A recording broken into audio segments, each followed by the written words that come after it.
राधा स्वामी साहब, राधा स्वामी। आप जितने आए हुए हो सबका आगे मेरी हाथ जोड़ करके विनती है, जितनी देर सत्संग हो वाणी हो उतनी देर आप शांति से सुनते रहे, क्योंकि परम संत हजूर ताराचंद जी महाराज कहते हैं सत्संग की आधी घड़ी तक के बरस हजार, फिर भी नहीं बराबरी संत निकलो विचार। अब सत्संग की आधी घड़ी, फिर तुलसी साहब ने कह दिया सत्संग की आधी घड़ी आधी की पुण्याद, तुलसी संगत साध की हरे कोट अपराध। साधु की संगत से हमारे कोटिन अपराध हरे जाते हैं, लेकिन हम साधु की संगत करेंगे कैसे, सत की संगत करेंगे कैसे? क्योंकि कोई किसी चक्कर में लगा हुआ है, कोई किसी चक्कर के अंदर लगा हुआ है। सांच बराबर तप नहीं, झूठ बराबर पाप, जिसके ये सांच है उसके ये आप। सच्चाई तो ये है। अभी माता जी इन्होंने देखो कितना पुण्य कर लिया, जाने के बाद में भी इन्होंने इतना पुण्य दिया करा है, अब जिसका कोई वर्णन नहीं कर सकते। इतने साधु अगर ढूंढ कर लाओगे तो कहीं नहीं मिलेंगे आपको। ये साधु जितने जिम में हैं यहाँ पर, ये भी पुण्य है। तो एक सत्संगी सत का संग कराना है उसने, सत के संग से अपने आने वाली पीढ़ियों को भी तार देते हैं, और असत के संग से परिवार को डुबाते वंश के वंश डूब जाते हैं। रावण का कितना बड़ा परिवार था, 1 लाख पूत 1.25 लाख नाती, और ता रावण घर दिया न बाती। 1 लाख पूत थे उसके पास में और 1.25 लाख पोती जाती थे उसके। कोई दीपक जलाने वाला भी नहीं रहा। दीपक किसने जलाया? रावण का भाई था विभीषण, जो सबका सहारा लिया जा करके वो राम की शरण में चला गया, वो उस मालिक की शरण में चला गया, वही बचा। कबीर साहब कहते हैं चलती चक्की देखकर कबीर भय उदास। अब उदास हो गया, और 2 पाट्या के बीच में, 2 पाटों के बीच में साबत कोई नहीं रहा, क्योंकि यहाँ तो काल महाराज की चक्की चली हुई है। इसके अंदर जो आ जाता है, संसार के अंदर जो आ गया, और जिसने संतों का साथ ले लिया, जिसने उस मालिक के नाम का सहारा ले लिया, वो तो उस काल महाराज की चक्की से बाहर हो जाएगा। और जिसने उस मालिक का सहारा ना लिया, वो काल महाराज की चक्की के अंदर से निकल नहीं सकता। अब आपका किसी का प्रश्न ये होगा क्यों नहीं निकल सकता? कैसे निकलेगा? वस्तु कहीं खोजे कहीं, किस भी दाव है हाथ, और वस्तु जब पाइए भेदी लीने साथ, भेदी लीना साथ दीनी वस्तु लखाए, कोट जन्म का पंथा पल में पहुंचा जाए। अब कोटि जन्म का पंथ जब तक हम भेदी साथ में नहीं लेंगे, कोटि जन्म का पंथ हमारा खत्म नहीं हो सकता। और भेदी हमने साथ ले लिया तो पल में पहुंच जाएंगे। अब तो हम वस्तु तो कहीं रखी हुई है और खोजता कहीं है, तो फिर कैसे मिलेगी? मंदिर बनाए हमारे बुजुर्गों ने, हमारे ऊपर एहसान कर दिया उन्होंने। अंतर की मूर्त काट करके वो बाहर रख दी मंदिर के अंदर, लेकिन हम तो मंदिर में भी नहीं रहे और अंदर से भी चले गए। मंदिर के अंदर भी नहीं जाकर देखते, ये नहीं सोचा हमने कभी भी जाकर के कि मंदिर में जो मूर्ति आई है ये कहां से आई है, इसका वास कौन सी जगह पे है, इसका स्थान कौन सी जगह पे है? कभी सोचा किसी ने? नहीं सोचा। हम तो मंदिर में चले गए, मूर्ति को धोख मारी, अपने घर में आ गए, ये नहीं सोचा कभी भी कि मूर्ति आई कहां से है, ये कहां से आई है और इसका वास कौन सी जगह पर है। लेकिन नहीं, जब तक हम वेदी साथ नहीं लेंगे, वस्तु कहीं खोजे कहीं, किस भी दाव है हाथ, और वस्तु जब पाइए वेदी लेना साथ। जब तक हम वेदी को साथ नहीं लेंगे, जब तक वो वस्तु मिल नहीं सकती। चाहे आप कितने जन्म लेकर के आ जाओ, तुलसी साहब कहते हैं मनुष्य चोला बड़ा मुश्किल से मिला है, ये रतन है, इसको समझने की कोशिश करो। 184 जिया जून भुगतने के बाद में मनुष्य चोला मिला है।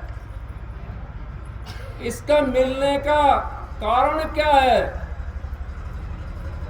ये नंबर है परमात्मा से मिलने का।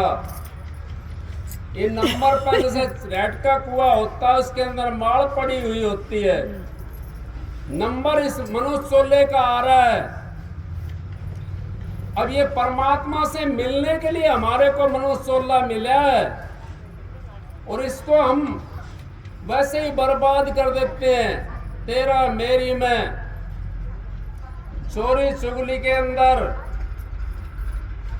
विषय विकारों के अंदर परमात्मा की तरफ कोई नहीं ढूंढता। भाई शब्द गा रहा था, बहन जी गा रही थी पहले शब्द। अब वो परमात्मा तो इस घर के अंदर है, घर में किया परदेश बराबर, परदेश के बराबर है। वो मालिक तो आपके अंतर में बैठा हुआ है, और इस मनुष्य चोले के अंदर से रास्ता जा रहा है उससे मिलने के लिए। इस मनुष्य चोले के अंदर जब हम बढ़ेंगे भेद लेकर के, हमारी जीव आत्मा इस घर के अंदर बैठी हुई है, और उसने ही देखना है उसको, परमात्मा को। वही देख सकती है परमात्मा को, और इस घर के अंदर से रास्ता जा रहा है परमात्मा को देखने के लिए। बाकी कहीं से रास्ता नहीं जा रहा। कोई ये सोचता हो मैं स्वर्ग में चला जाऊं, स्वर्ग में कहां पे मिलेगा स्वर्ग? स्वर्ग कहीं पैड़ी नहीं लगनी स्वर्ग की। हवाई जहाज में उड़कर चले जाएगा, 100 किलोमीटर चले गए, 500 किलोमीटर चले गए ऊपर, हजारों किलोमीटर चले गए, लेकिन कहीं परमात्मा नहीं मिलेगा। परमात्मा तो इस दरवाजे के अंदर से ही परमात्मा के पास जा सकते हैं। जैसे आप सपने के अंदर, आपका शरीर तो चारपाई के ऊपर होता है, आपकी वो रूह निकल करके चली जाती है, सूक्ष्म शरीर निकल कर चला जाता है उसके अंदर से। शरीर तो आपका चारपाई के ऊपर पड़ा हुआ है। वो चीज देख करके आती है, वही चीज हमने संत महात्मा जब हमारे को भेद बता देते हैं, उनके साधन के ऊपर हम बैठेंगे, वो साधन के अंदर हम तो यही हैं, वो चीज निकल करके चलेगी देखने के लिए, वो चीज देख करके आएगी। बाकी आप यूं सोचो इतना बड़ा शरीर जा करके उसको देख आवे, या यूं सोचो आप हम तो जागते जागते परमात्मा से मिल जाए, ये नामुमकिन बात है। या तो सुन होना पड़ेगा या सोना पड़ेगा। जागता हुआ किसी ने सपना देखा है, किसी ने देखा तो भाई हम भी चल पड़े उस साथ, हमने देख लेंगे जा करके। हम तो रोज देखते। किसी ने जागते हुए सपना नहीं देखा, सोने के बाद में सपना देखा है। जब तक हमारा शरीर सुन्न नहीं हो जाएगा, जब तक हम उस परमात्मा को भी नहीं देख सकते। तब कहते हैं संत महात्मा वस्तु कहीं खोजे कहीं, कैसे आवाज किस भी दावात। वस्तु जब पाइए वेदी लेना साथ, फिर वेदी लेना साथ, दिन वस्तु लखाए। कोट जन्म का पंथा 184 जिया जून भुगतने के बाद में हमारे को मनुष्य चोला मिला है। ये कोटि जन्म का पंथ था, और पल में पहुंचा दिए गुरु ने हमारे को, क्योंकि वो रास्ता बताते हमारे को मिलने का। उस परमात्मा से मिलने का रास्ता बताते हैं। भाई आप ऐसे करो, आपकी जीव आत्मा शरीर के अंदर है और इसी के अंदर परमात्मा है। देखने का वो मंत्र आपके पास में नहीं है। वो मंत्र कहाँ मिलेगा? वो बताते तो हमारे बुजुर्ग भी हैं। किसी भाई के अंदर कोई नाराज ना हो जा कि मेरी बात थोड़ी सी ऐसी है, नाराज मत हो जाना। वो कब बताते हैं वो मंत्र को? जब हम दो बांस के ऊपर पड़े हुए होते हैं। ये सारा संसार का इस उदय से और अस्त तक जब बताते हमारे को, जब कहते राम का नाम सत है और सत बोलने से गत है, उससे पहले किसी ने आकर बताया हमारे को राम का नाम सत है और सत बोल लेंगे तो उसी से गति है हमारी। किसी ने नहीं बताया, लेकिन वो जीव आत्मा चली गई, फिर उसको बताते हैं राम नाम सत है। वो तो चली गई, उसने जहां जन्म लेना है वो तो ले लिया जा करके उसने। उससे पहले कौन बताता है? उससे पहले वो संत महात्मा आपको चेताते हैं आकर के। वो बताते हैं भाई आप मनुष्य सोलह मिले हुए आपको, और मनुष्य सोलह को आप व्यर्थ मत जाने दो। ये हमारे को परमात्मा का देखने के लिए मिला है। ये समझो लास्ट चोला हमारा 184 जिया जोन भुगतने के बाद में मिला हमारे को। अगर ये चोला हमारे से हाथ से निकल गया, फिर हमने 184 के अंदर जाना पड़ेगा। आप देख लो 184 कितनी लंबी चौड़ी है। एक जन्म के अंदर मनुष्य चोला के अंदर ही हम कितने दुखी होते हैं। इसमें तो सारी चीज अपने हाथ में है। गर्मी लगे तो पंखा चला ले, सर्दी लगे तो रजाई ओढ़ ले, आंच बढ़ा ले। इसमें सारी हाथ में, फिर भी हम कितने दुखी रहते हैं। कभी किसी चीज से दुखी हैं, कभी किसी से दुखी हैं। कोई धी जमाइयों के दुख से दुखी है, कोई बेटे पोतों के दुख से दुखी है, कोई अपनी काया से दुखी है, कोई माया धन से दुखी है। नानक साहब ने कह दिया नानक दुखिया सब संसारा, सुखिया केवल नाम आधारा। जो नाम के आधार पर रहता है, जो उस मालिक के अंदर अपनी सूरत को जोड़ देगा, सुखी तो वो है, बाकी तो सारे दुखी हैं। नानक सुखिया सब संसारा, सुखिया केवल नाम आधारा। जो नाम के आधार पर रहता है, सुखी वो रहता है। नाम के आधार को छोड़ देता है, वो दुख का कारण बन जाता है कि उसको कोई सहारा नहीं मिलता। और नाम के आधार पर रहता है, उसको उस नाम का सहारा मिलता है।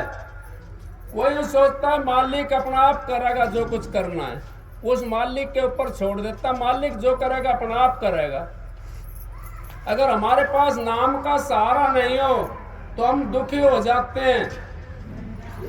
महाराज जी कहते हैं परम संत हजूर तारा चंद जी, दे धरे का दंड सबका हो को होत, ज्ञानी काटे ज्ञान से, मूर्ख काटे रोत। अज्ञानी उसको ज्ञान से काट लेता है, मूर्ख उसको रो करके काट लेता है। दुख तो दोनों ने काटना पड़ता है, लेकिन ज्ञानी होता है अपने शरीर को बचा लेता है। वो ज्ञान के जरिए से काट लेता है अपने दुख को, वो शरीर बचा लेता है। जो मूर्ख होता है काटना तो उसने ही पड़ेगा दुख वो, लेकिन वो शरीर को भी खो देता है। वो तो दुख है मेरे तो, दुख है मेरे तो, दुख है मेरे तो, वो दुख के अंदर परेशान हो जाएगा, अपने शरीर को भी खो देता है। तब कहते हैं परम संत हजूर ताराचंद जी महाराज, अब नाम लिया जिन्हें सब किया, सकल वेद का भेद, सकल सारा संसार के अंदर भेद, और बिना नाम न रखे गए पढ़ते चारों वेद। 4 वेद 6 शास्त्र रावण के कंठ से याद था, फिर क्यों गए नरक में? पढ़ते चारों वेद। वेदों के वेदों ने ये कह दिया नेति नेति वेद पुकारे। वेद जो है वो संतों से बने हैं, संत वेद से नहीं बने। किसी का भ्रम हो तो फिर कर लेना बात, कोई बात नहीं है। संतों से वेद बने हैं, वेदों से संत नहीं बने। संतों ने, वेदों ने ये कह दिया नेति नेति वेद पुकार है। अब वो परमात्मा और भी आ गए, और भी आ गए, उनके पास भी भेद नहीं मिला। नाराज मत हो जाना मेरी बात से, क्योंकि आपने तो वहां तक पहुंचे नहीं हुआ, तो आपने तो सारी चीज वही लगेगी। मैं वेदों की बुराई नहीं कर रहा हूं, अपने रामायण के अंदर रतन भरे हुए हैं। 5वां वेद कहते थे महाराज जी, रामायण की एक बात पकड़ करके चले जाओ, आप उद्धार हो जाएगा, लेकिन मुक्ति नहीं हो सकती। मुक्ति मुक्ति है नहीं, मुक्ति खांडे की धार। जी चाहे मुक्ति को तो करो संतों से प्यार। अब संत महात्माओं से प्यार करना सीखो। कौन सा प्यार? अब उनसे नाम जो लिया है आपने, मेरा गुरु पूर्ण है, मेरे को पूर्ण मिला है। आज यहाँ चले गए मत्था टेकने के लिए, कल वहां चले गए मत्था टेकने के लिए, परसों दूसरी जगह पहुंच गए और भागे डोलते हैं। जब लग देखो ना अपने नन्ना, इतना मानो नहीं किसी का कहना। अब गुरु ने जो बात बताई है उस पर रिसर्च करो, उसको अभ्यास करो उसका। देखो ये शब्द गाती है बहन जी, भाई भी गाते हैं सारे शब्द। एक बात अगर आप पकड़ कर ले जाओगे हर सत्संग के अंदर, उसका पर रिसर्च करो। सारे शब्दों की पढ़ने की जरूरत नहीं है, एक ही बात ले जाओ सत्संग के अंदर। अब भाई ये बात हम लेकर के जा रहे हैं, इसके ऊपर अभ्यास करें। संतों ने कहाँ कहा, क्या कहा, उसके ऊपर अभ्यास करें बैठ करके। अभ्यास करेंगे तो आपको उसका पता पड़ जाएगा कि ये बात तो भाई फलानी जगह की है, ये बात तो ढिगड़ी जगह की है। फिर आपको पता पड़ जाएगा, आपका उद्धार हो जाएगा। रामायण के अंदर राम तो यूं कहे मैं राज नहीं करता, और भरत यूं कहे मैं नहीं करता राज। दोनों ने राज तिलक की गेंद बना ली, वो उधर से ठोकर मारा है और वो उधर से ठोकर मारा है। आजकल तो भाई भाई को काटने के लिए तैयार है। थोड़ी थोड़ी जमीन के ऊपर, 2-2 आंगन जमीन के ऊपर हम कितना विघन मचा देते हैं। क्या रामायण की बात मानी? वेदों की बात तो बाद में रही।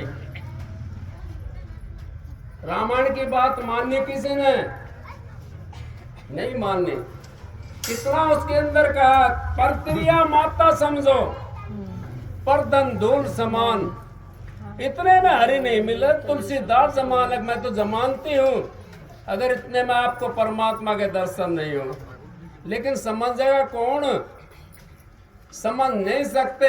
हम तो सवार बस हो रहे हैं, हम तो उस मालिक के बस हो रहे हैं भाई। बस खजरा भाई मालिक, हम तो सवार बस हो रहे हैं, हम मालिक के बस हो रहे हैं। इस करके हम उस परमात्मा से नहीं मिल सकते। परमात्मा से हमने मिलना तो संतों का सहारा लेना पड़ेगा, उस महात्माओं का सहारा लेना पड़ेगा अपने, जो अंतर का मार्ग का भेद बताता हो। बाहर वाले तो बहुत मिल जाएंगे आपको, पूजा पाठ में लगाने वाले बहुत मिल जाएंगे। यहाँ धोख ले, यहाँ धोख ले, फलाना काम कर ले, वहां टोटका कर दे। उससे क्या होगा? उससे परमात्मा के पास तो हम नहीं पहुंचे। परमात्मा के पास तो तभी पहुंच सकते हैं हम जब हम उस साधन लेकर के गुरु से और उस साधन के ऊपर चले, तो हम परमात्मा के पास पहुंच जाएंगे। अगर साधन के ऊपर हम नहीं चले, नाम ले लिया, नाम लेकर के घर बैठ गए, जब भी उद्धार नहीं होगा। उद्धार तो जब होगा नाम ले लिया और आपने अपने गुरु के ऊपर विश्वास कर लिया, तो आप चाहे उसको भजो भी मत ना, लेकिन सच्चाई को आपने अपने हृदय के ऊपर जमा लिया। गुरु पूर्ण होता है, गुरु अंत समय में हमारे को ले जाता है उस धाम से, यहाँ से निकाल करके अपने धाम में ले जाता है। कबीर साहब भी कहते हैं और भी संत कहते हैं, गुरु तो पूरा ढूंढ तेरे भले कहूं, तो पिछलों की टेक छोड़ तेरे भले की कहूं, तो नींद भर मत सो तेरे भले की कहूं, तो लिख पुरानी छोड़ तेरे भले की कहूं, तो पेट भर भोजन मत खा तेरे भले की कहूं। कितनी कह दी संत महात्माओं ने, फिर भी हम नहीं समझ पाए। क्यों? अब हम तो सवार बस लगे रहे। हम तो सोचा यहीं परमात्मा मिल जाएगा, कुछ करना ना धरना ना। परमात्मा ऐसे नहीं मिलेगा। परमात्मा के लिए साधन करना पड़ेगा। रोटी खाते हैं हम, उसके लिए पहले बनाते हैं और फिर खाते हैं। वैसे चून को फाँक लेकर क्या जरूरत है रोटी खाने की? जरूरत ही नहीं है। साधन हमने बनाना पड़ेगा। परमात्मा अपने अंतर के अंदर है। जो तिलों में तेल है, चकमक में आग, तेरा प्रीतम तुझ में, जाग सके तो जाग। अब अपना जो प्रीतम है वो अपने अंतर के अंदर है। उसको कैसे जागना है आपने? अब उस संसार की तरफ से सोना है और परमात्मा की तरफ से जागना है, उस मालिक की तरफ से। अब भाई जो मालिक ने जो रास्ता बताया गुरु ने, उसके ऊपर हम चलेंगे तो हमारा उद्धार हो जाएगा। अगर रास्ते के ऊपर हम नहीं चले, डॉक्टर दवाई लियो आप और लिया करके खाओ मत ना उसको। डॉक्टर तक कहो जाकर मैं तो ठीक नहीं होया। डॉक्टर ने कहा भाई दवाई खाई थी, दवाई खाई नहीं खाई, ना खाई तो ठीक कैसे होगा? फिर दवाई भी खा ली आपने, परहेज नहीं करा उसका। हमारे जो नाम वाले हैं ना, कोई बुरा नहीं मान जाए, नाम तो बहुतों ने ले रखा है, गुरुओं को बदनाम करते डोलते हैं, नाम बहुतों ने ले रखा है, लेकिन परहेज नहीं है। अगर हमारा परहेज है तो हम उस मालिक से मिल जाएंगे। दवाई खा ली, परहेज रख लिया तो मालिक से मिल जाएंगे। दवाई नहीं खाई, ये इसमें रख लीजिए अपना, आप आ जाओ जी।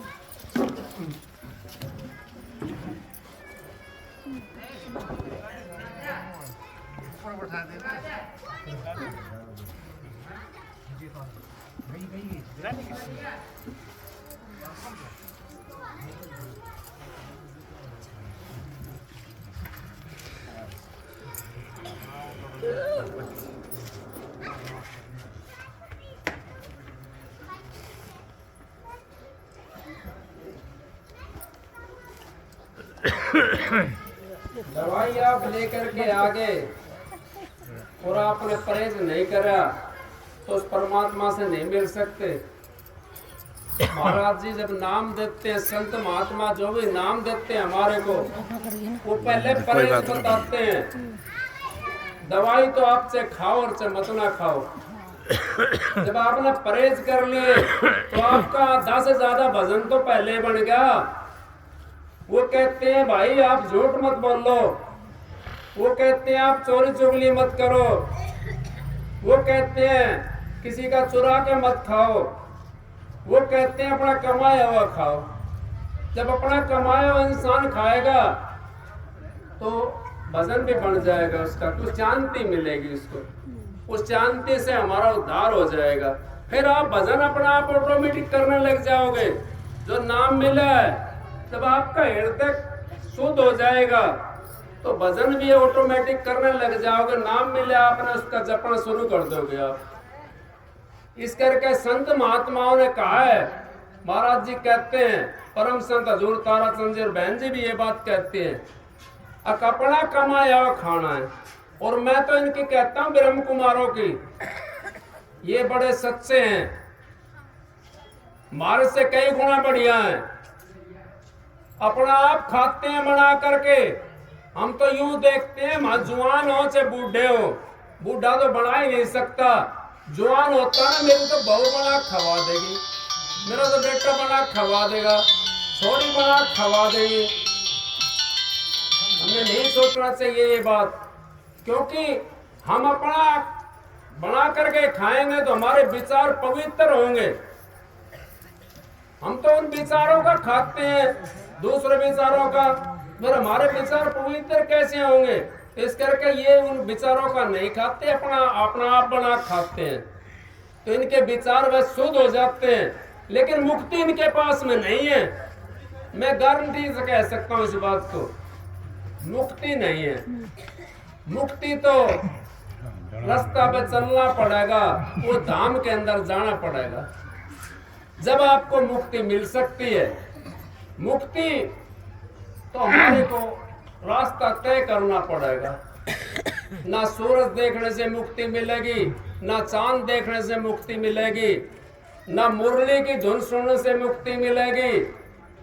वो तो ऑटोमेटिक वहां धुन बाजती रहती है।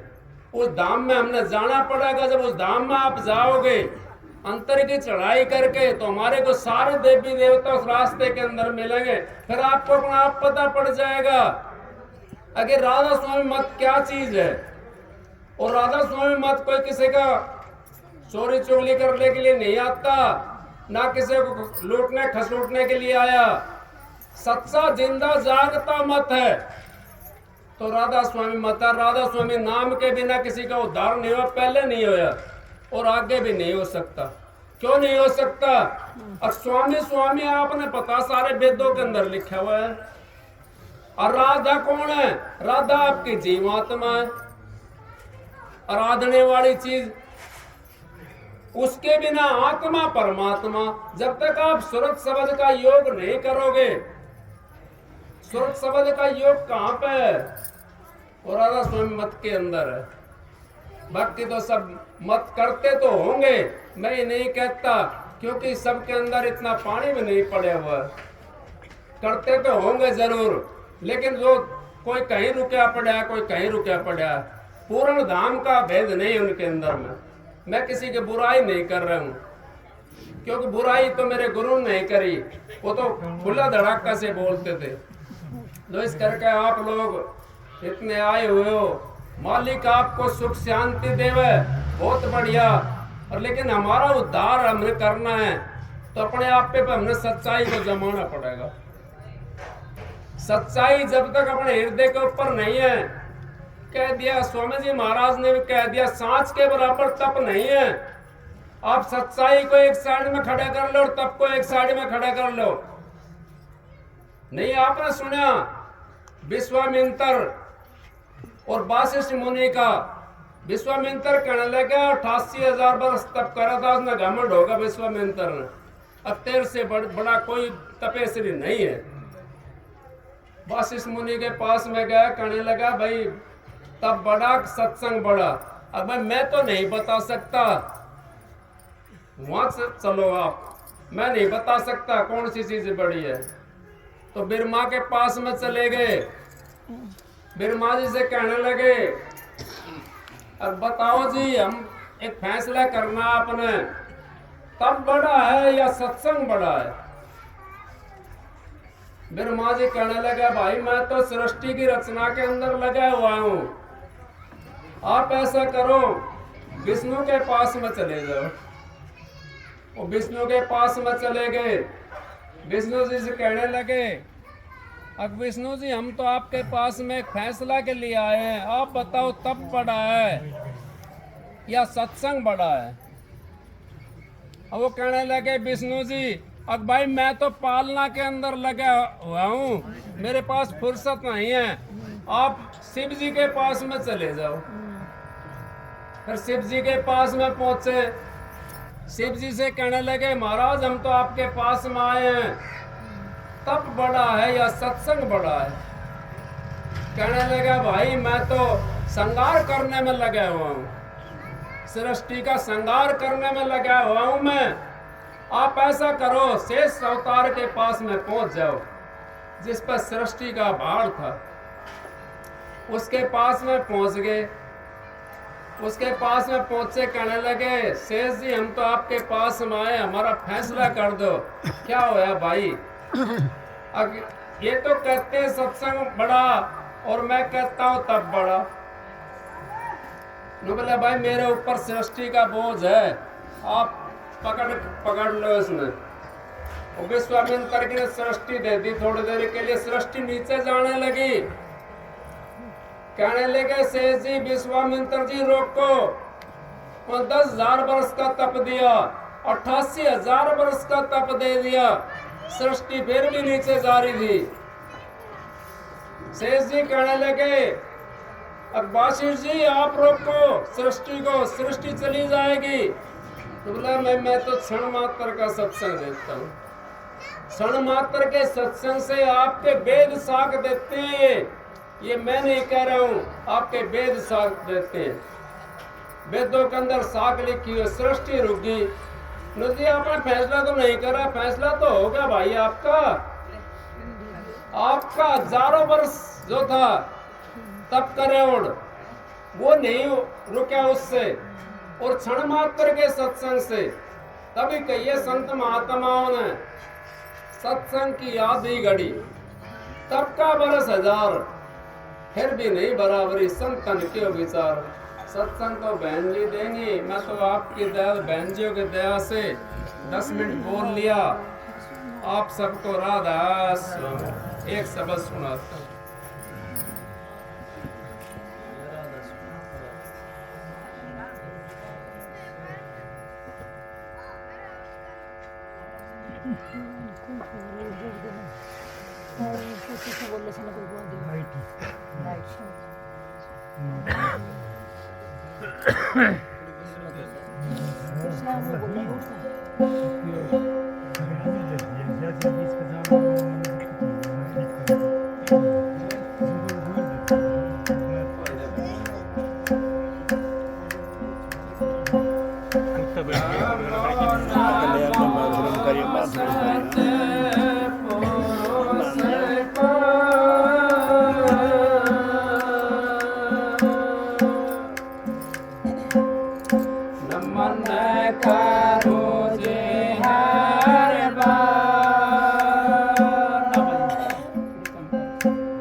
में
मांझन से मूरख साप कर जाने नहीं। भक्ति के मांझन से मूरख साप कर जाने नहीं। हाथ में आया रतन लेकिन कदर जाने नहीं। इस तरह के तेरी उसे पार हो जाने नहीं।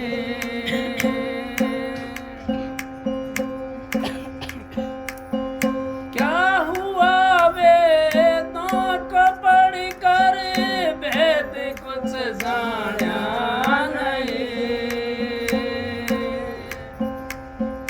क्या हुआ वेदों को पढ़ कर वेद कुछ जाना नहीं। आत्मा जाने बिना ज्ञानी तो कहलाता नहीं। आत्मा जाने बिना ज्ञानी तो कहलाता नहीं। हाथ में आया रतन लेकिन कदर जाने नहीं। इस तरह के से तेरी उसे पार हो जाने नहीं। सतानों के सदा ऐ सुर तू सुनता रहा। सतानों के सदा ऐ सुर तू गाता रहा। रागनी सतनाम की बात जे मैं भर जाने नहीं। रागनी निज नाम की बात जे मैं भर जाने नहीं। हाथ में आया रतन लेकिन कदर जाने नहीं। इस तरह के तेरी उसे पार हो जाने नहीं। राधा स्वामी। देखो ये शब्द मालिक की दया से आपको ये शब्द सत्संग के मुताबिक है। हाथ में आया रतन, ये मनोचोला रतन है, लेकिन हमने इसकी कदर नहीं जानी। इसी कदर को कौन जानता है? या तो इसी कदर को वो जानता है जो दुखी होता है। दुखी होता है ना, वो कहीं कहीं डोलता है इसको लेकर के। यहाँ भी सुख मिल जाएगा, हमारे को यहाँ भी सुख मिल जाएगा। इसी कदर को वो जानता। या कोई संत सतगुरु का शिष्य है, वो जानता इसकी कदर को, क्योंकि ये चोला है, ये बड़ा कीमती है। मनुष्य चोला, इसके लिए देवी देवता भी तरसते हैं, पितर भूत भी इसके लिए तरसते हैं। अगर हमारे को भी मनुष्य चोला मिल जाए, हम भी उस परमात्मा की भक्ति करें, हम भी उस धाम में चले जाएंगे, मुक्ति धाम में चले जाएंगे। इस करके सारे तरसते हैं इसके लिए।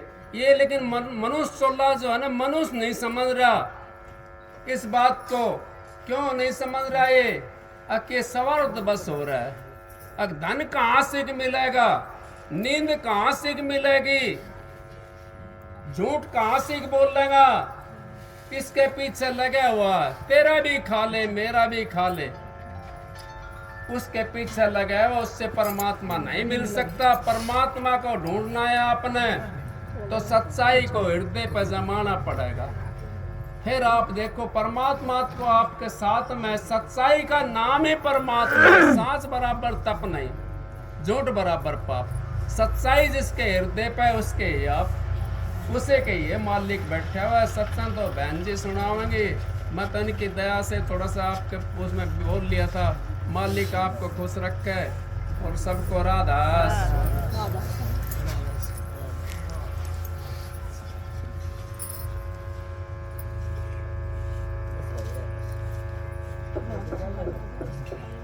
चल से भाई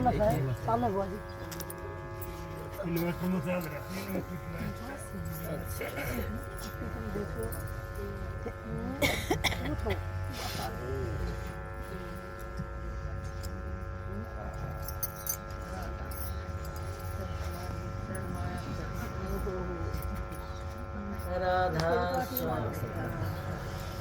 राधा स्वामी दाता दयाल की दया, राधा स्वामी सहाय राधा। थोड़ी देर सत्संग आराम से जानते सुनते रहो। बहुत मुश्किल से ये टाइम आवा, इसीलिए मेरे हजूर महाराज परम संत एक ऐसे अड़िकम संत आए थे, ऐसा संत धरती पर माहौल ये अपना मुखार बिनता बार बार कहा करते कि सत्संग की आधी घड़ी तब के बरसता, फिर भी नहीं बराबर संतन की सत्संग की तरफ आदत भी अभी आदत एक नवाज है, तब के हजारों लाखों साल एक उस बैतरणी नदी का नाम है, इसमें बड़े बड़े महापापियों का उद्धार होता है। सत्संग गंगा की धार है, कोई नावेगा ना। इस सत्संग के ज्ञान की धार में कोई बड़बागी नाता सब तो उसकी बातें नहीं। इस सत्संग को कोई कोई समझता है, ये सत्संग जो समझ जाता है सोचो उसके सारी वातावरण विचार उसके मान बढ़ाई सब खत्म हो जाए। सत्संग तो सत्संग ही होता है, लेकिन सत्संग करना कराना उस मालिक का हाथ में से बंदा कुछ नहीं कर सकता। और सत्संग तो भाई ने घना ही सुना दिया, एक इन घनी बात नुका नहीं यहाँ से पढ़े लिखे सापत वादन में हाथी गुठा टिकड़ियां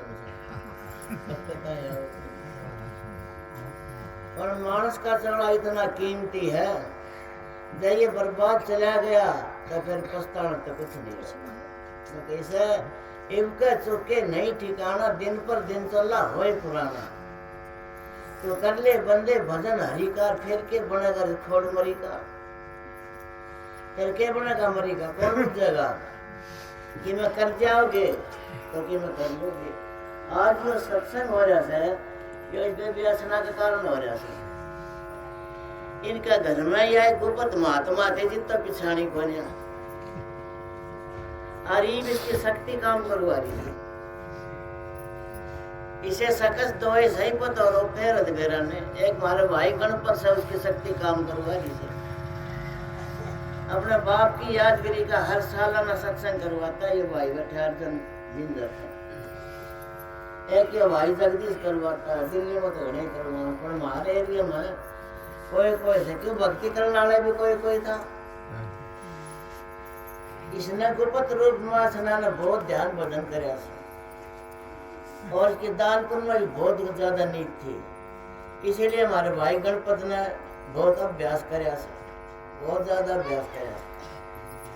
उसकी शक्ति इन पर काम करवा रही और इन पर थोड़ा इतना दिन का बाप कर गया तो ये देवी की सवामणि हनुमान का रोट लगाते हैं।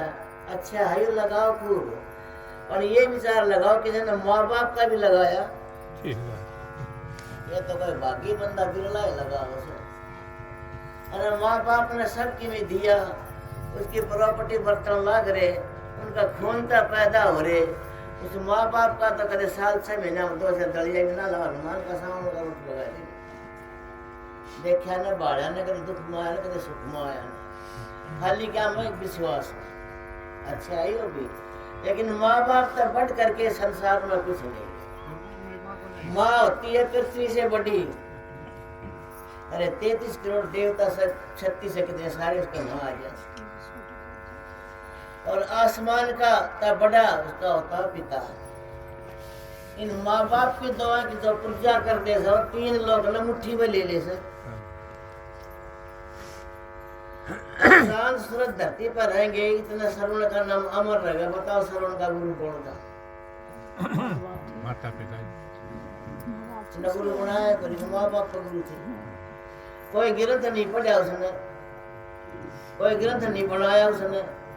और आरती भी मातरम पितरम ही आरती उतारा करता। अब देखो कितना बड़ा नाम हो गया उसका। देखो बड़ा सा पत्ता लिख दिया तो मेरा बेटा सरवण मुर्गा, सरवण मुर्गा होना के कोई हंसी के से बड़ा करना कहाँ से? ये सत्संगियों प्रेमियों, ये सोचो अपने घरों में अगर हम बुजुर्गों की इज्जत नहीं करेंगे तो हमारा पर लक्ष्मी कैसे पैदा होगी? उस घर में शांति होती है, भाई भाई में प्रेम होता है, उनके कदे बेइज्जती नहीं होगी। सास बहू का प्यार होता है, उसके घर में कावड़ी से बैद नहीं आएगा। माँ बेटे का, बाप बेटे का प्यार होता है, उसके घर में कदे कावड़ी से टोटा नहीं आएगा। गणिवीर का प्रेम होगा तो टोटा नहीं आएगा। अब विचार करके देखो, रामचंद्र जी 4 भाई थे, कदे आपस में घर वाला सुना? एक तो बड़ी का एक प्रेम करा था, कदे आपस में घर दो जिसने बड़ा मचा कदे सासू का मचा राज करके साथ ऐसा राज करके जो 4 पासे खेला कर दे। तो चौक का बीच में चौक रहा था, रात ना हीरे के पास उठे छोड़ दिया, तलकन खरीद के टेंशन वाला करके। आज हम लोग ये दल तलकन को छोड़ लिए तो हजरत ईसा उनका रास्ता। हम रामायण भी पढ़ते हैं, गीता भी पढ़ते हैं, लेकिन वो भाई वाली बात हम अमल नहीं करते। रामायण कहते शिक्षा दे रही जी हमको रामायण अति प्यारी, बड़ी भारी शिक्षा दे से। राजनीति समय, त्याग समय, बैराग समय, गृहस्थाश्रम समय, उसमें के नहीं है सबकी मूल। रामचंद्र वनवास चले, लक्ष्मण ने कर ली तैयारी। आजकल माजाए भाइयों की चलन मुकदमादारी शिक्षा दे रही थी वो रामायण की। एक 2 आंगन की जगह पर अध्ययन देने में तैयार है, भाई मेरी ये कढ़ाई देगी मैंने छोड़ दो बोले लेकिन मान अरे भाई ये कैसे राज तिलक का राज तिलक की गेंद बनाई और खेलने लगे खिलाड़ी। इधर राम उधर भट्ट दोनों खेलता भरत तो कहता मेरा भाई राज करेगा, भाई कहता मेरा दोनों गेंद बना लिया, ठोकर बनाई। आज तो थोड़ी बार रखे सौंप दे तो भाज के लाते, अगला दिन फिर जहर दे लड्डू में मिला के न कटारा सारा नहीं दे देते। अरे जाना तन्ने भी से एक दिन सही हमें हमारे ग्रंथों में बड़ा भारी ज्ञान लिखा है। इस ज्ञान को हमें ग्रहण करना चाहिए। हम अमल नहीं करते। जैसा अमल करा सो पावा, अब 2 अमल करा सो पावा, बिना अमल के दर दर में धक्के खावा। अमल करो। रामचंद्र जी ने हार की लड़ी पागी, मन में सीता भेजी। लक्ष्मण हाँ देखिए भैया ये सीता की है। बोले भैया मैं तो पैरों की चीज बता सकता, तो पर मैं देखा तो पैरों में देखा। एक बन के अंदर लखन सिया को निपटे ते मैं तारी। आजकल अपनी बातों को समझा आती ना। शिक्षा दे रही थी हमको रामायण। रामायण हमने इतनी शिक्षा दी सर कि हम शिक्षा को अमल नहीं करते, सुन लेते हैं। सुनना तो कुछ नहीं होगा, उस पर अमल करो। एक एक अक्षर रामायण में लिखा है तुलसी साहब ने, एक अक्षर भी गलत बोला जा, अशुद्ध बोला जा, उसकी 7 पीढ़ी नरक में चली। रामायण हमारे सब वेदों की माँ है। इसमें हर एक चीज का संत महाराज सब क्या है, इसमें निचोड़ दे रखे। अगर इस पर हम अमल कर लेना तो मानस हो जाए। लोग कहते संत महात्मा समय रामायण की कदर ना करते। अरे कदर इन निरंतर संतों ने करी सर। इन्हें तो पढ़ा और छोड़ दिया, पढ़ ली छोड़ दी, चढ़ावा पूछे आ गया, तब कौन पता क्या पढ़निया पंडित तो बता मंदिर में तो मारा था, किसके रोजगार खत्म हो गया। थम बताओ थम टेम में करके करे पूरी हो जाएगा। अरे पूरी करके न बनाई थी, पूरी करके छोड़ी थी, मैंने कहा दम छोड़ी थी। अगले धनी ने बनाई ना तुलसी कृत रामायण ना पूरी करके छोड़ दी मारते क्या पूरी कैसे कर दी ना मार तो पूरी ना हो तो ये सोचो हम मार्स दे धार के हमने नहीं पिछाना राम दादी संसार में रामाए थे किसका ये मार्स का चौड़ा मिला हुआ है और इसका हमने परमात्मा को नहीं पिछाना सबसे पहला राम कौन था हमारा मनी राम था यो है ना पिछाड़ियों मानो धक्के पांदा दसारे मन का कहे खाते हैं मन का कहे पीते हैं मन का तो उठ के चले जाते हैं गुरु का वचन याद देना उनके याद देना फिर क्या ये मानस का थोड़ा बार बार मिलेगा इंसान हर एक चीज खरीद सकता है लेकिन इंसान नहीं खरीद सकता ऐसे ऐसे कारीगर हैं अंबर में जहाज चला देना कि सड़क न कि सारे सब साधना तो पहले पहुंचा नहीं तेज यह भी इंसान ने कुछ नहीं कर सकता और फिर भी उन्होंने सोचता कि मैं मालिक ने तो याद कर लिया जब हम माँ का गर्भ में थे नीचे ने सिर का ऊपर न पैर थे और उन्होंने कितनी विनती करी थी ए दाता ए खुदा उस अंध गुफा दे को बाहर न काट दे मैं तेरे नाम की माला रखूंगा और मैं किसी ने याद नहीं करा बाहर मान के सब क्यों नहीं सब क्यों रहे अब केमू लेकर जाओगे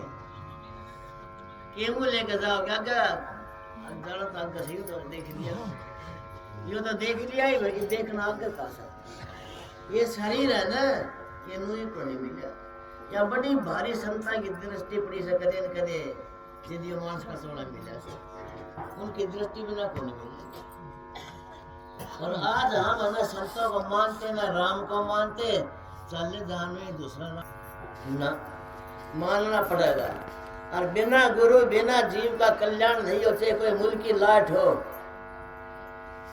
गुरु बिना माला फेरते गुरु बिना देते दान गुरु बिना दान हराम है जा देखो वेद पुराण गुरु बिना कितना है दान कर लो कौन साक्षी है तुम्हारे वहां पर कोई ये सोचा कि हमारा दान नहीं लगता लाभ से कैसा लगता है उन्हें कुत्ता का जन्म मिलता और अमेरिका में ले जाते जज हम घूमते हैं ऐसे ऐसे बिछान के बिस्तरे हैं उनको जब बैठाते हैं उनको सुहाते हैं ऐसी श्रावण तनवाते हैं हम तो देखी भी ना होंगे कदे जमाने में उनकी सेवा करनी है 50-60 रुपये तनख्वाह लेते हैं उनकी और उनको ये ज्ञान कौन है मानने सुख क्या मिल रहा है सुख बोगस है आराम तो सब ज्ञान तो कौन है सुख क्या मिल रहा है इंसान से कैसा है पागल बावला किसाई भी हो टोटा नफा तो समझेगा मैं इतना दुखी से तो मैंने कि मैं पाप कर आयो सबके मिल रहा है तो किसी की तो दया होएगी कितना करे कि जीव सोच सकता है लेकिन जिना नहीं सोच सकता इसलिए कहते हैं ए बंदा तुम मानस का चौड़ा पा तुम राम